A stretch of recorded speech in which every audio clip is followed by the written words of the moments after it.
In 1939, the aggressive Nazi regime had cast its shadow to the north, south, east and west, toppling countries like dominoes beneath the onslaught of its invincible military machine.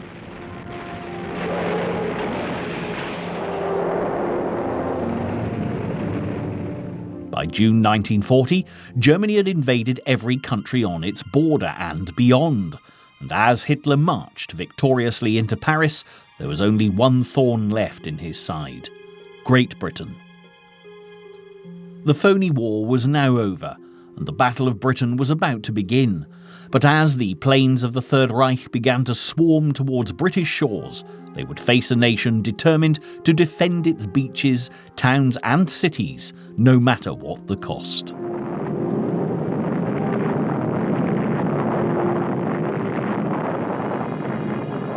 Adolf Hitler now faced the stubborn resolve of Winston Churchill, and the tides of war were about to change. The story of the soldiers and civilians, men and women, who fought to defend their island and battle against a regime that threatened freedom and democracy in Europe, is the turning point in a war that seemed impossible to win.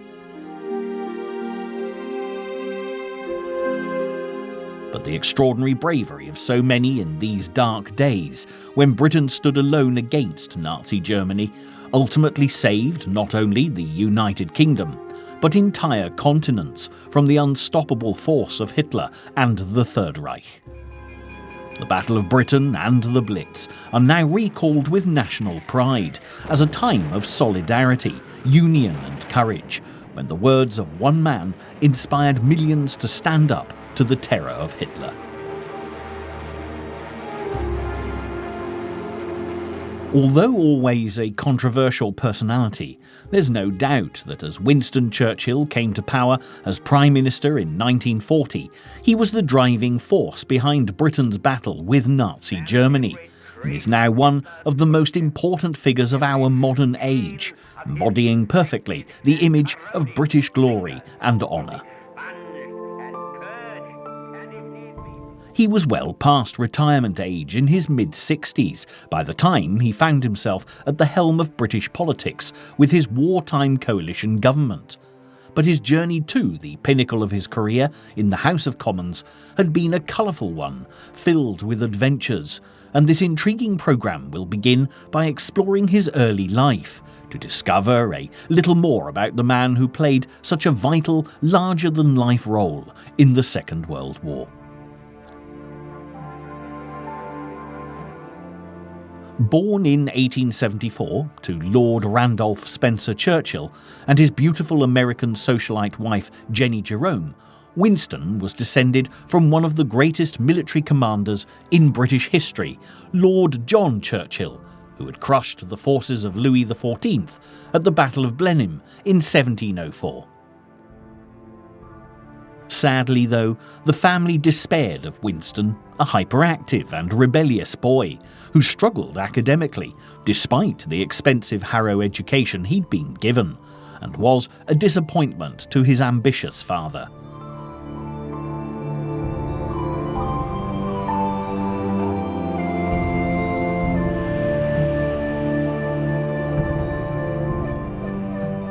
The exasperated schoolmasters commented that he was willfully troublesome, forgetful and unpunctual, and although he shared a flair for literature and history, he was at the bottom of the class. Churchill later described Harrow as a sombre grey patch upon the chart of my journey. But after only a year at the renowned school, he recalled an event which would mark the turning point in his life, as his father came to inspect his toy soldiers. All the troops were arranged in the correct formation of attack. He spent 20 minutes studying the scene with a keen eye and captivating smile. At the end, he asked me if I would like to go into the army, so I said yes at once. From that moment on, at the age of 14, Churchill prepared for his future in the military. On entering Sandhurst Military Academy, Winston began to shine and passed his exams with flying colours. His talent for English also served him well, and from the moment he left Sandhurst, whether serving as a soldier with the Royal Hussars or as a war reporter, wherever there was a conflict, young Churchill could be found. Between 1895 and 1900, Churchill was involved in action from Cuba to the Sudan, India to South Africa, and would always crave adventure. In fact, to his delight, he came under fire for his 21st birthday while reporting on the Spanish-American conflict. More often than not, Churchill would return home accompanied by dazzling tales of his heroic deeds. During the Boer War in South Africa, he saved a hospital train from the attacking Boers, and when taken prisoner himself, escaped by walking 300 miles to rejoin the army, creating a sensation in Britain.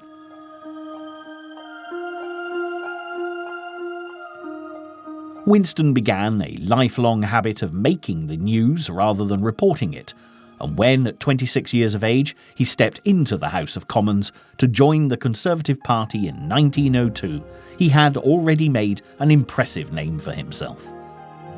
Perhaps inconsistent with his political allegiances, Churchill soon fell beneath the spell of the charismatic Lloyd George and the Liberal Party, and left the Conservatives 2 years later.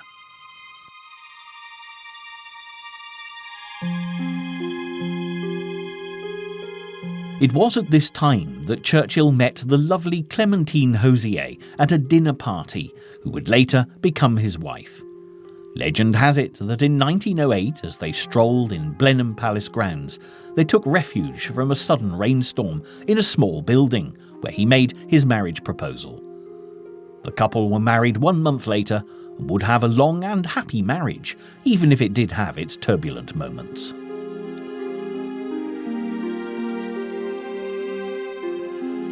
This was, in fact, an age of turbulence for many women in Britain, and as the suffragettes marched through the country demanding the right to vote, Churchill was caught up in the conflict. In Bristol, one of the bold ladies attacked the politician with a dog whip, and although he weathered the storm, the policeman who had disarmed the suffragette handed the whip to Mrs. Churchill, making for an interesting memento. Despite such close shaves, Winston couldn't resist the slightest hint of excitement, and during the siege of Sydney Street in 1911, while serving as Home Secretary, he made a controversial visit to the scene of the dangerous gunfight in the East End. When the former Prime Minister, Arthur Balfour, caught sight of a photograph of Winston, a lone figure amongst the police and soldiers, he barked, "What was the right honourable gentleman doing there?" However, when shortly afterwards Churchill was transferred to the post of First Lord of the Admiralty, as the prospect of war began to threaten Europe, it seemed that a man of action was the right man for the job. But this didn't prove to be the case, as World War I resulted only in political disgrace for the energetic Churchill, when he was blamed for the tragic events at Gallipoli.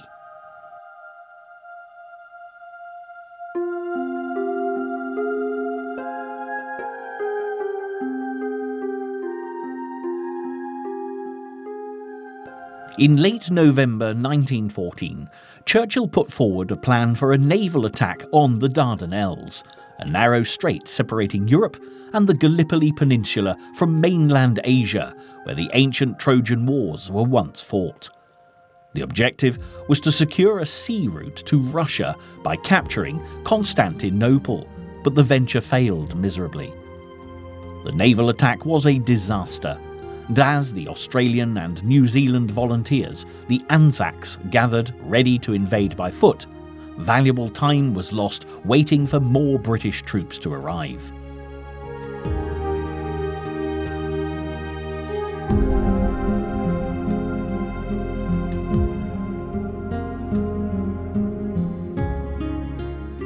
After 6 weeks of delay, the Turks had dug trenches, wired the beaches, and even built roads. and when the Allies eventually scrambled to shore, thousands were slaughtered. Back in Britain, the blame was firmly placed on Churchill's shoulders, who left the War Cabinet in disgrace, while the Liberal government, led by Asquith, collapsed and a coalition with the Conservatives was formed under Lloyd George.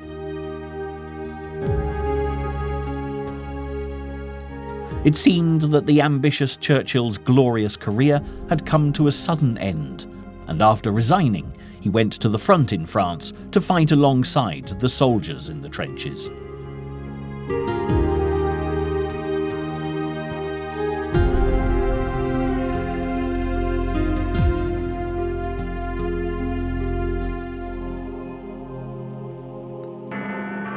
When 1918 finally saw the Great War come to an end at the 11th hour of the 11th day of the 11th month, back in Britain, Churchill recorded the scene.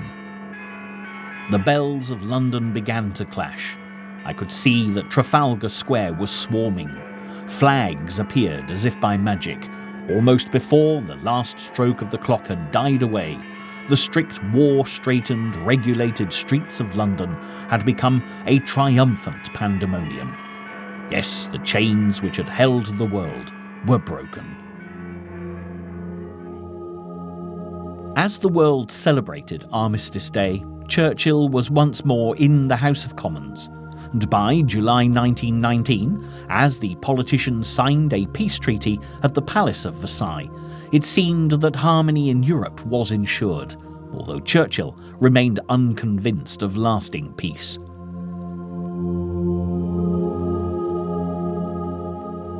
By 1922, Winston Churchill had moved to Chartwell in Kent with his wife and 4 children, which would remain the family home for the rest of his life. As the 20s rolled by, he had a variety of posts, including that of Chancellor of the Exchequer, was in and out of government as dramatic changes took place in post-war Britain.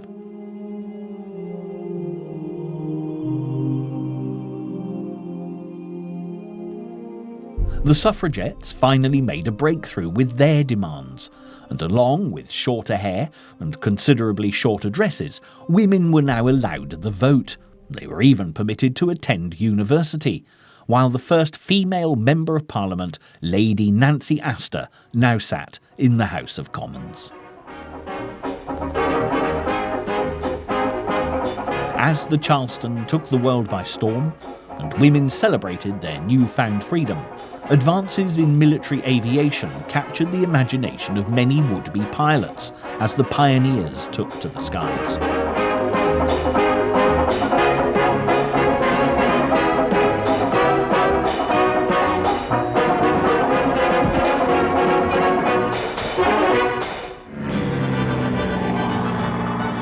As lighter and faster planes were tested and perfected, the battle for air supremacy reached ever greater heights.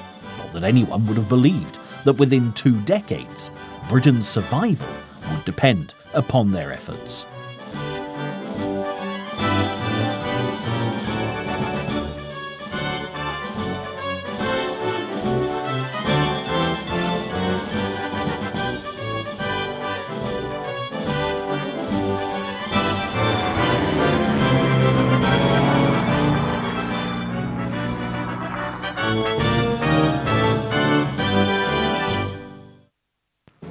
Despite the rejoicing and years of peace, however, in the eastern corner of Europe, the rickety foundations of the Weimar Republic, which had replaced Germany's disgraced monarchy, creaked and shuddered beneath the growing pressure of a new and aggressive Nazi movement.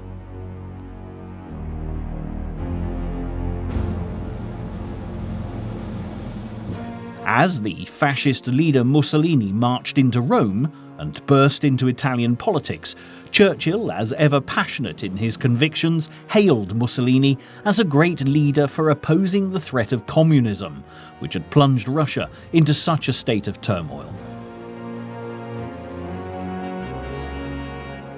But Churchill was quick to change his mind when Mussolini showed his true colours.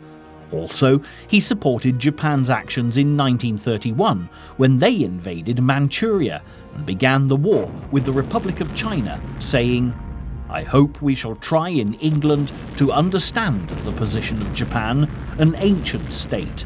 On the one side they have the dark menace of Soviet Russia, on the other the chaos of China." Similarly, he saw Franco's grip on Spain, a country in the midst of the turmoil of civil war, as an admirable stand against communism. However, the fact that Churchill was never afraid to change his position when his thinking was later proved incorrect is part of what made him such a remarkable leader, something Great Britain had never been more in need of.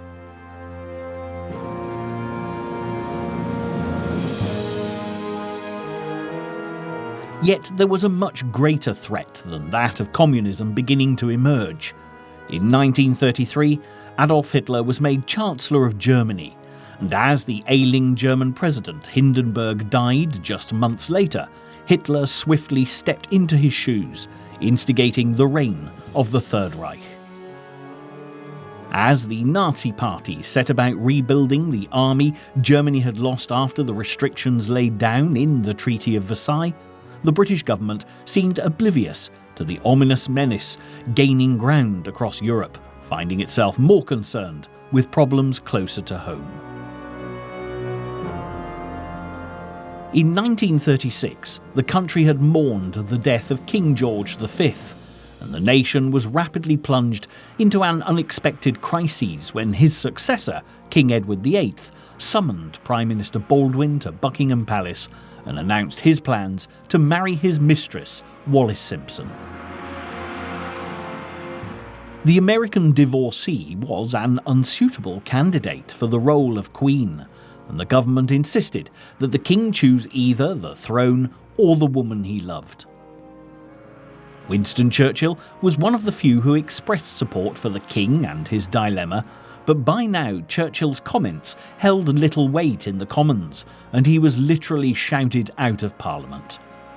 On the 10th of December 1936, Edward VIII abdicated and left for a life in exile to marry Mrs. Simpson, and was succeeded by his brother, George VI.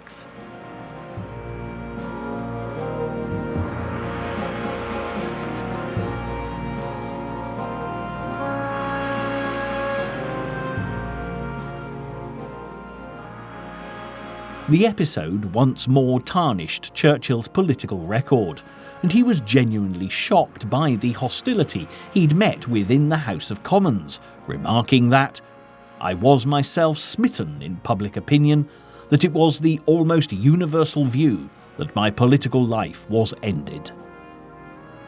The outspoken Churchill had perhaps been too quick again to express himself, and as the former king and his new wife travelled around Europe and fraternised with the enemy in Germany, he remained a lone figure on the back benches, struggling to highlight the dangers arising from Hitler's new regime.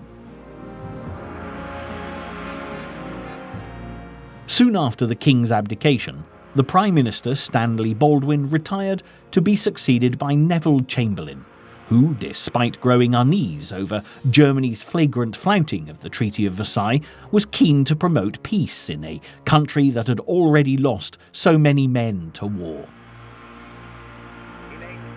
Only Churchill could be heard warning of the dangers ahead as the Nazis began to mobilise through Europe, and as Hitler's diplomatic promises dissolved as swiftly as the governments he overthrew, Chamberlain soon discovered that the peace he craved would only come at a price.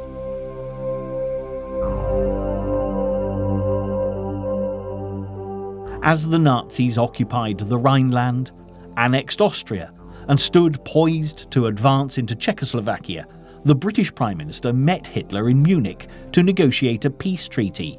But the piece of paper Chamberlain waved triumphantly before the British public would prove useless in preserving peace in Europe. Churchill announced that Britain and France had sacrificed honour in signing away land in Czechoslovakia, and they would now have a war on their hands, and all too soon he was proved right. By March 1939, Germany had fully occupied Czechoslovakia, and there was worse to come, as the Nazis stormed into Poland with the full force of their tanks and the German Air Force screaming overhead.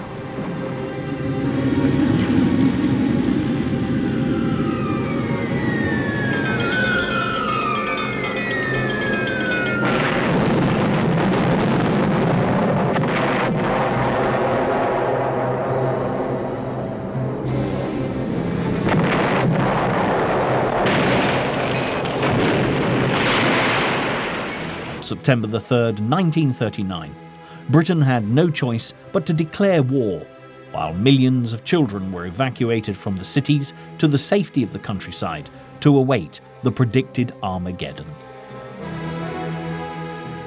The nation desperately needed Winston Churchill, and reluctantly, Chamberlain appointed him First Lord of the Admiralty, amongst great celebration from the Navy, who rejoiced, Winston is back. As Churchill solemnly accepted the role for the second time in his career, he spoke of the fight now facing the British people. Outside, the storms of war may blow, and the lands may be lashed with the fury of its gales, but in our own hearts, this Sunday morning, there is peace. Our hands may be active, but our consciences are at rest. This is not a question of fighting for Danzig or fighting for Poland. We are fighting to save the whole world from the pestilence of Nazi tyranny. Even so, in the year that followed, this period of time would become widely known as the Phoney War, while the British watched mainland Europe slowly disintegrate before them. Chamberlain hesitated in sending assistance to Poland, and the nation soon fell in the wake of Hitler's merciless onslaught. They watched Stalin defeat the courageous Finns, and as the Nazis advanced through Denmark and Norway, there was much disappointment among the British with the government's failure to act. Chamberlain continued his desperate attempts to find a peaceful alternative to war. But as Hitler offered a thorny olive branch to the island nation, the Prime Minister's popularity had diminished considerably. After a year of disastrous attempts to halt the approaching Nazi forces, it was obvious this was not the time or the place for a peace-loving politician. There seemed only one man capable of standing firm against Hitler's advances.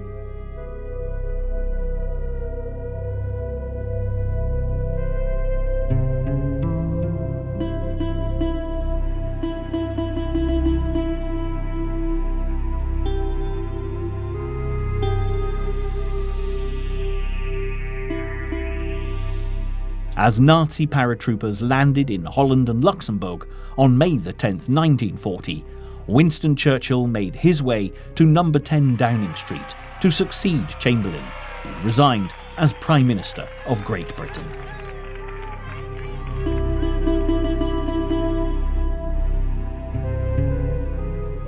While Europe fought the Nazis, the words he spoke at the House of Commons on that day, which were heard by millions nationwide, still live on in the memories of all those who lived through the Second World War. I have nothing to offer but blood, toil, tears and sweat. We have before us an ordeal of the most grievous kind. We have before us many, many months of struggle and suffering. You ask, what is our policy? I say it is to wage war by land, sea and air, war with all our might and with all the strength God has given us, and to wage war against a monstrous tyranny never surpassed in the dark and lamentable catalogue of human crime. That is our policy. Just 3 days later, Rotterdam was bombed to the ground as the Dutch continued to resist the Nazi invasion. 1 square mile of the city was completely levelled, and nearly 1,000 people were killed, invoking strong anti-German patriotism among the British.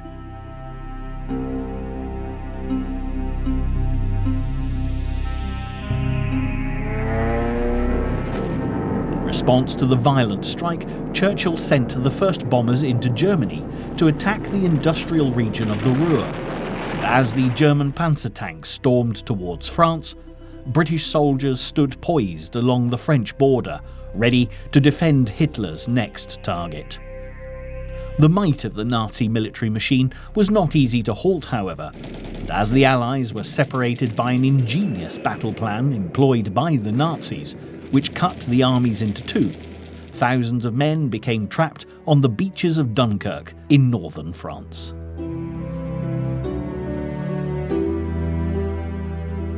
They were at the mercy of the Wehrmacht, who were hot on their heels, and as Britain stood on the verge of a tragedy on the scale of Gallipoli, Hitler suddenly made an extraordinary decision and halted the advancing troops.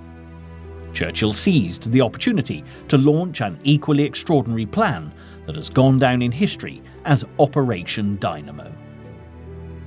Speaking to millions throughout Britain over the radio waves, the Prime Minister called on anyone with a boat, be it large or small, to head for the shores of France to save the whole route, the core and brain of the British Army. The response was breathtaking as merchant marine ships, small fishing boats and pleasure boats formed a hastily assembled fleet of 860 boats.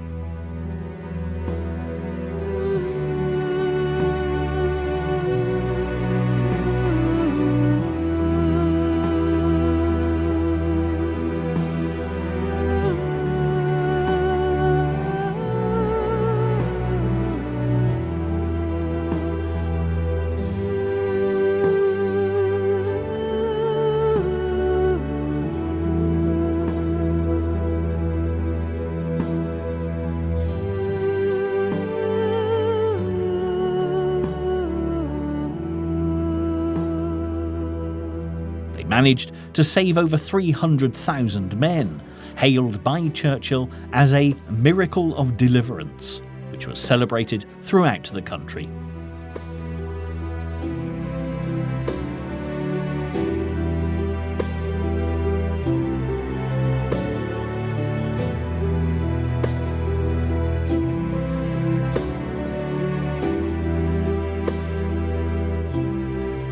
But the Prime Minister warned in a speech to the House of Commons, "We must be very careful not to assign to this deliverance the attributes of a victory.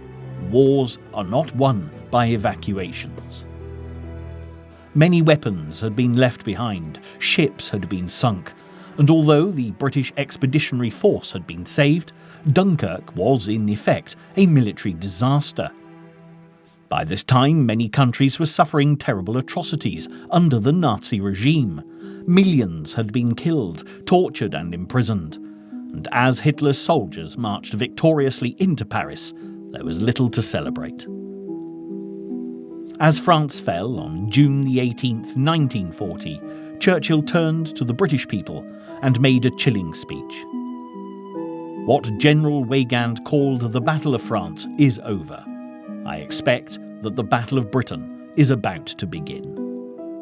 Upon this battle depends the survival of Christian civilization. Upon it depends our own British life and the long continuity of our institutions and our empire. Hitler knows that he will have to break us in this island or lose the war. If we can stand up to him, all Europe may be free, and the life of the world may move forward into broad, sunlit uplands. Let us therefore brace ourselves to our duties, and so bear ourselves that if the British Empire and its Commonwealth last for 1,000 years, men will still say this was their finest hour." As Hitler glared across the Channel at the island nation still stubbornly refusing to negotiate with Germany, Churchill had not been mistaken. Britain was about to come under siege, the phoney war was definitely over, and every man, woman and child would have to pull together if Hitler was to be prevented from setting foot on British soil. However, the Nazis didn't realise that, compared to the many nations already vanquished as a result of Hitler's blitzkrieg, Britain had watched the approaching conflict for nearly a year and was very much prepared for war.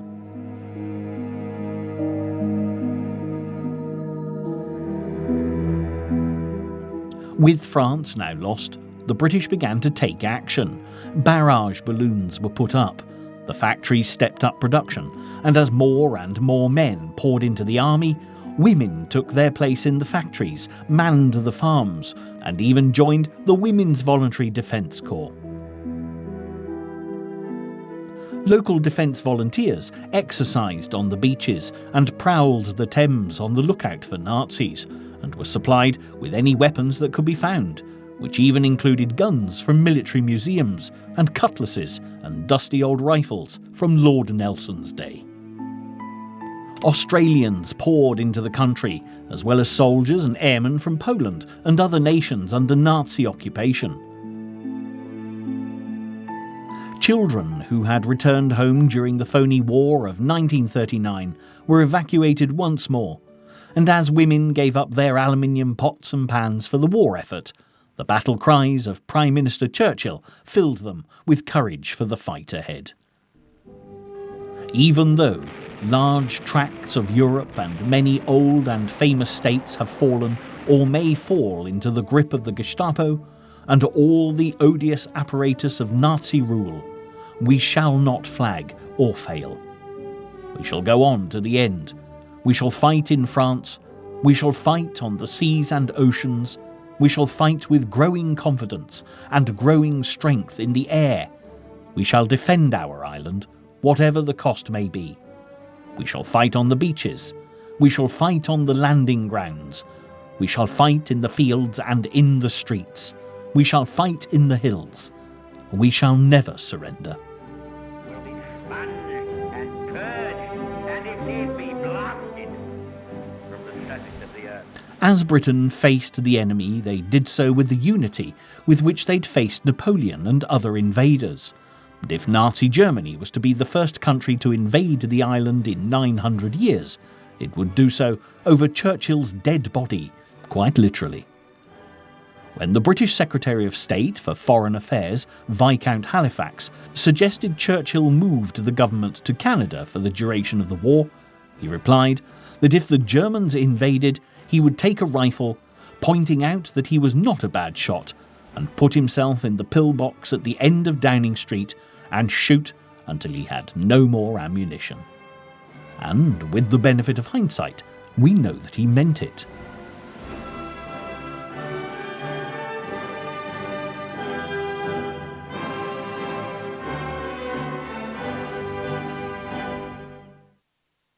What's more, Hitler was equally well aware that he had a worthy adversary in Churchill, and as he couldn't march his army into Britain because of the English Channel, and his ships were hardly a match for the might of the British naval forces, as had been demonstrated when the Germans invaded Norway, he opted for an air offensive to prepare for a full-scale invasion. In July 1940, he issued Directive No. 16, Operation Sea Lion, which announced his plans to bring Britain to its knees within a month.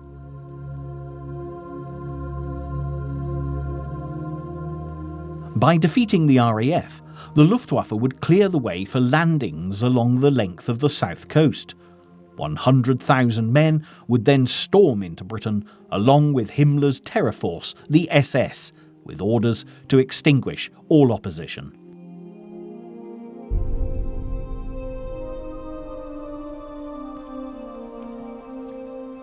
As London was wrapped in barbed wire only days before the Battle of Britain began on July the 4th, Churchill had a difficult decision to make. As France had been lost to Nazi Germany, there was a great risk that the French fleet, the fourth largest naval force in the world, would be used against the British. The highest concentration of naval strength was gathered at the port of Mers al-Kabia in Algeria, and Churchill presented the House of Commons with the sad necessity of sinking the ships to prevent the Nazis using them.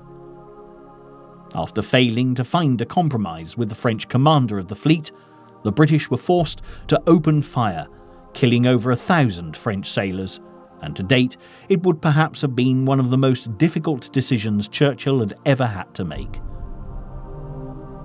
It also served notice to Adolf Hitler that when it came to invading Britain, he most definitely was not going to have it all his own way. On July the 10th, 1940, the Battle of Britain began with Göring's Luftwaffe launching ruthless attacks on British shipping.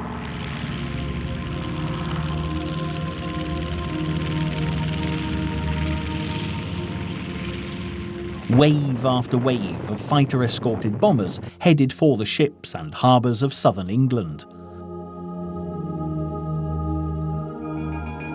But as the RAF flew into action, they soon proved that Göring lacked a true perspective on Britain's air defences, which were probably the most sophisticated in the world. Hurricanes and Spitfires made up much of the British Air Force, which, although vastly outnumbered by the Luftwaffe, rose to the challenge, combating Germany's modern state-of-the-art planes with unsurpassed bravery and courage.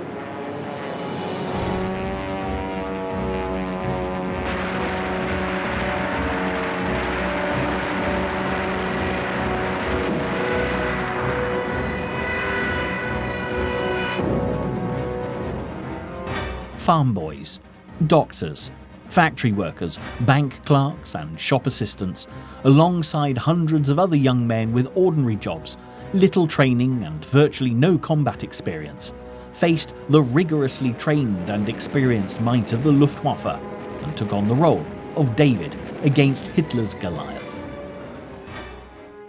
The Royal Air Force also had the advantage of revolutionary, top-secret technology that later became known as radar, which gave controllers early warning of Luftwaffe raids and was highly underrated by the Germans.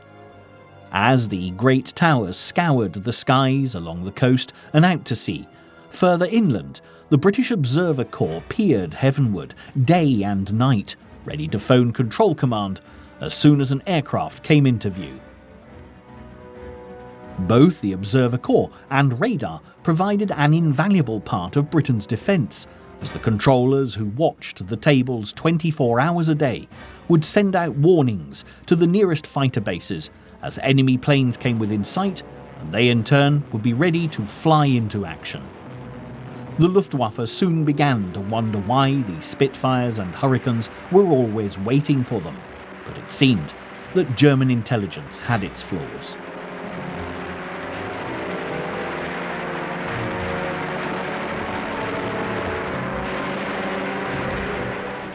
Ironically, back in 1939, before war broke out, the airship Graf Zeppelin had been sent to Britain on a spy mission. The British radar operators saw the largest echo they'd ever witnessed appear on their screens as the vast airship flew up and down the east coast, packed with listening equipment to detect whether radar transmissions were in operation. After causing a stir in the British control rooms, the German scientists aboard the airship concluded that radar in Britain was primitive and inefficient, and promptly floated back to the fatherland. This is far from being the only unexplained notion of German spies, as they also believed the Boy Scout movement to be an arm of the British intelligence service. Along with radar, there was another invaluable source of information for the British war effort. After Gallipoli, Churchill was well aware of the importance of military intelligence, and hidden away at Bletchley Park, complete with Old Manor House in Buckinghamshire, were thousands of cryptographers busily working away to decode the German Enigma machine.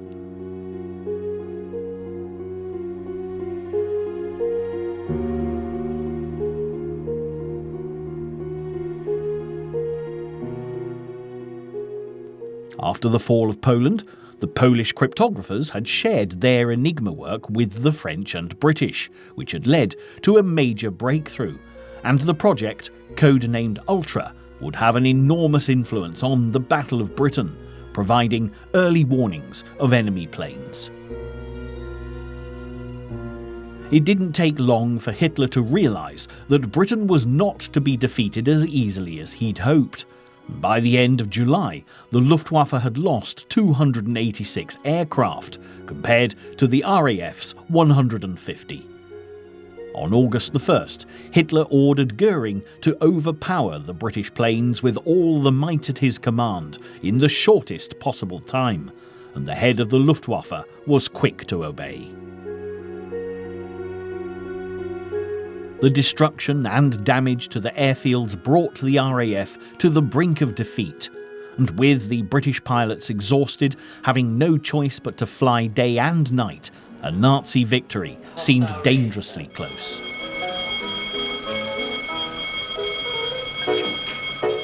However, Goering was cautious and noted that an Englishman is like a wounded bull. He is most dangerous when he's injured. After a brief respite between August the 19th and the 23rd, the attack resumed in combination with secondary night attacks on cities around Britain. Many homes were destroyed, 6 major airfields were seriously damaged, and one sector headquarters with operations room at Biggin Hill was totally wrecked. Yet despite the utter exhaustion of the RAF, the German losses were still higher than those of the British.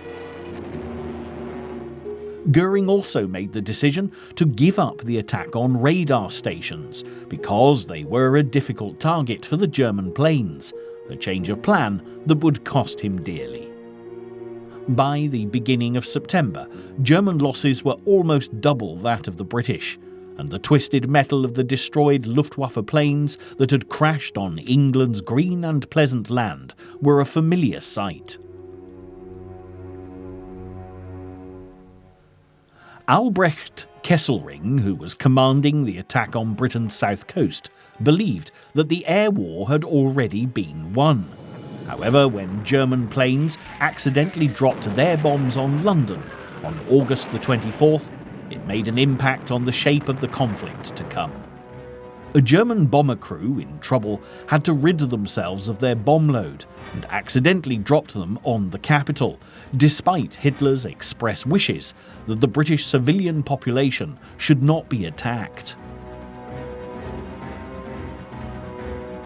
The next day, Churchill retaliated by sending bombers to hit Berlin, and although little damage was done to the city itself, the psychological effect on the German population was deeply penetrating in light of Goering's promises that the cities of the fatherland would not and could not be bombed.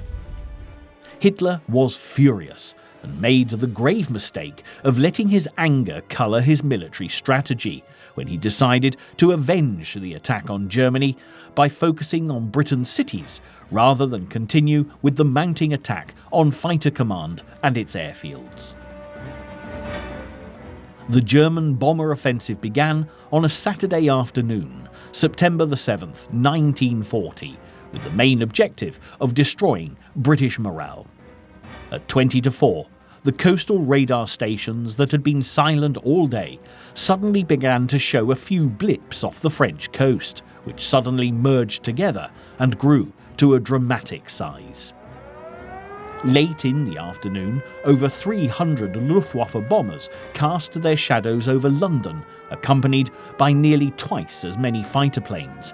And as the sirens wailed while people ran for cover, the Blitz began.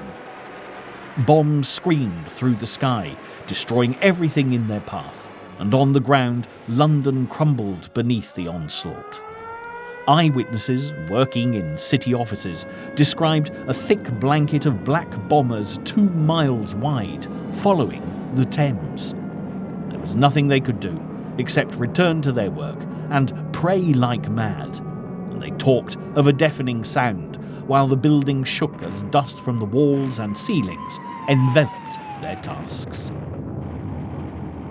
Meanwhile, in the skies, the RAF were faced with an enormous task, and again the words of another eyewitness, this time a squadron leader, paint a vivid picture. The sky became a seething cauldron of aeroplanes, swooping and swerving in and out of the vapour trails. A hurricane on fire spun out of control ahead of me. Everyone was shouting at once, and the earphones became filled with a meaningless cacophony of jumbled noises.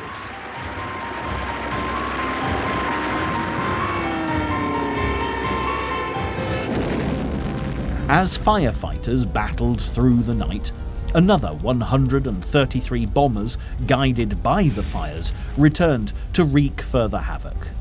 By the end of the day, over 400 Londoners were dead and around 1,500 injured. As firefighters worked around the clock, people began to emerge from the shelters to view their destroyed city.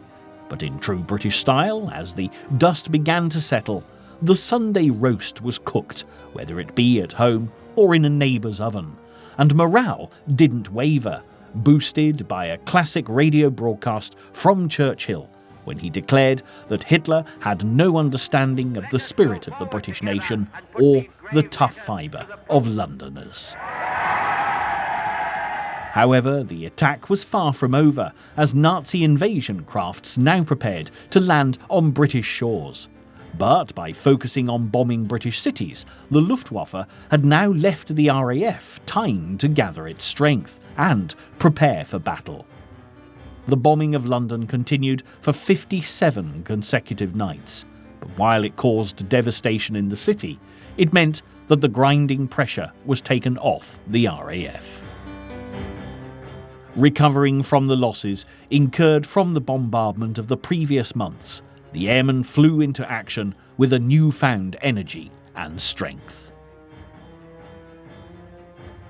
Hitler's criteria for an imminent invasion continued to focus on him eliminating the British Air Force and radar stations, but on September the 15th, the Luftwaffe suffered heavy losses after a devastating air battle with the RAF, forewarned by ultra-intelligence. It was becoming clear that Operation Sea Lion was going to be more difficult to implement than Hitler had imagined. After the Germans repeatedly postponed the date of the invasion, Ultra picked up a signal on the 17th of September, which verified that, for the time being at least, the land invasion had been called off. Although Britain had won the battle in the air, Hitler concentrated his efforts to bomb the nation into submission with renewed vigour. With Luftwaffe raids day and night, London ceased to be the only target, as many other cities, including Glasgow, Cardiff, Belfast, Sheffield, Coventry, Birmingham and Plymouth, came under fire. The way the British coped with the onslaught was admirable. In London, people still continued to get up in the mornings and go to work in the factories, determined to supply the commander of the RAF, Sir Hugh Dowding, with the planes his fighter pilots so desperately needed. By night, people would gather in underground stations to sleep, and whole communities began to form the most extraordinarily strong sense of unity. Shops still opened, despite being surrounded by the rubble of neighbouring buildings, and those fortunate enough to find their houses still standing rallied to help those who'd not been quite so lucky. From London's East End to Buckingham Palace, the bombs caused devastation, but despite fears for their own safety, the King and Queen remained at Buckingham Palace, showing solidarity with the British people. They travelled around the country to boost morale and console those who had lost homes and loved ones. Buckingham Palace suffered no less than 9 direct hits during the war, one bomb even disturbing the royal family as they ate breakfast, which the Queen described in a letter as happening so quickly that they only had time to look foolishly at each other as the scream hurtled past and exploded with a tremendous crash in the quadrangle. But once the palace had been bombed, the Queen said that she now felt able to look the people of the East End in the eye, and rather than shattering the nation's morale, attacking the home of the monarchy had quite the opposite effect, as the British now felt that their royal family shared their suffering and the kingdom was united in their resilience to oppression. On a global scale, however, another player was on the move in the Pacific theatre of war, as on September the 27th, 1940, Japan signed the Tripartite Pact in Berlin, joining Germany and Italy in the fight against the Allied forces. However, Russia, already connected with Nazi Germany, was not invited to join, as Hitler was planning to renege on his non-aggression pact with Stalin, just as he had always intended.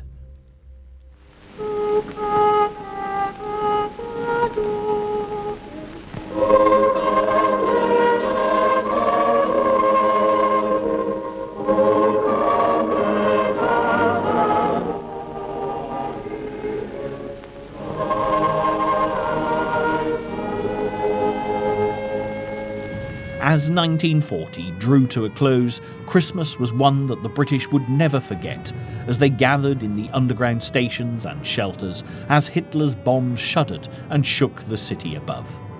On December the 30th, 22,000 firebombs were dropped on the capital, but the magnificent St. Paul's Cathedral stood defiant through the smoke and flames, a beacon of hope and a symbol of the city and the nation that refused to bow to the Nazi onslaught.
The spirit of the British people, led by Winston Churchill, was proving to be unbreakable, and as another year at war got underway, even Hitler realised that his attempt to destroy the nation's morale had failed.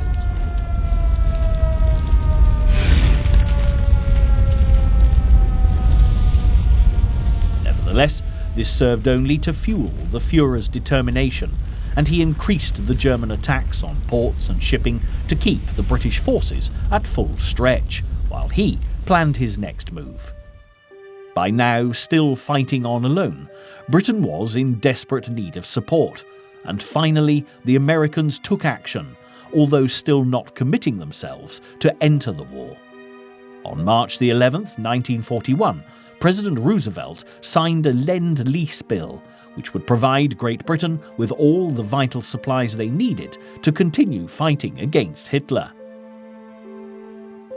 While the British had the advantage of a stretch of water between them and the Nazi invasion force, mainland Europe could offer little resistance, as Hitler's troops stormed through Yugoslavia and marched into Greece.